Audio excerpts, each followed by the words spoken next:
तरफ जब मैंने घर की बात की तो जेपी नड्डा ने उन घर के लोगों के लिए भी एक नसीहत दी है, कांग्रेस को सीधे तौर पर नसीहत दी है कि कम से कम अब तो इतनी बड़ी शहादत के बाद और शहादत के बदले के बाद अब तो सेना का अपमान बंद करें। जेपी नड्डा ने सीधे तौर पर कहा, हालांकि कहां रुकने वाली थी कांग्रेस, क्योंकि उनका भी हम जिसे कहते हैं कि एक प्रोपेगेंडा आर्मी लगातार चल रहा है।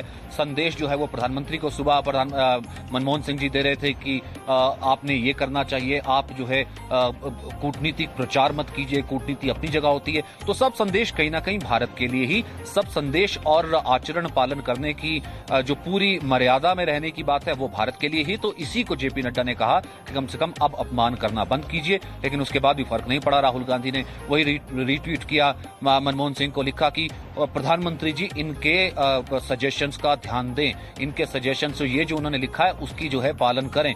तो चीन के लिए कोई सजेशन नहीं है, चीन के लिए कोई मर्यादा नहीं है, ये है दोहरा चरित्र। वहीं दूसरी तरफ अरविंद केजरीवाल ने आज एक बहुत बड़ी बात कही है कि दो तरीके के वॉर छिड़े हुए हैं कहीं ना कहीं चाइना ने। एक तरफ तो वो कोरोना वार, वो जो उसने वायरस के माध्यम से छिड़ा हुआ है उससे हम लड़ रहे हैं, दूसरी तरफ जो एलएसी पर चल रहा है, हमें दोनों से मुकाबला करना है। आज पूरा देश चाइना के खिलाफ दो युद्ध लड़ रहा है। एक चाइना के द्वारा भेजे गए वायरस के खिलाफ और दूसरा चाइना के खिलाफ बॉर्डर के ऊपर युद्ध लड़ रहा है।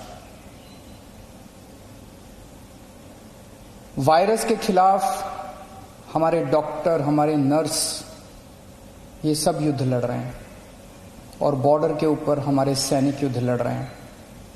आज पूरा देश हमारे डॉक्टर्स के साथ एक तरफ खड़ा है और हमारे दूसरी तरफ हमारे सैनिकों के साथ खड़ा है। और इन दोनों युद्धों को हमें पूरे देश को मिलकर लड़ना है। इसमें बिल्कुल राजनीति नहीं होनी चाहिए, इसमें कोई पार्टीबाजी नहीं, कोई गुटबाजी नहीं। सारे देश को एक होके कोरोना के खिलाफ भी युद्ध लड़ना है और चाइना के खिलाफ भी हमें युद्ध लड़ना है।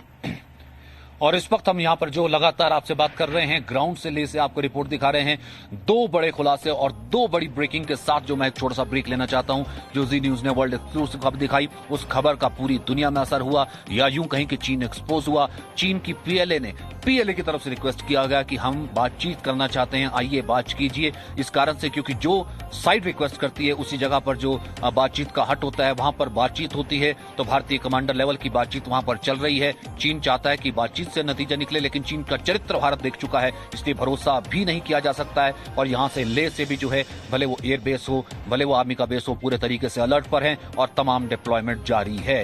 तो लगातार खबरों का Presenting B News app available on Google Play and App Store. Download it now.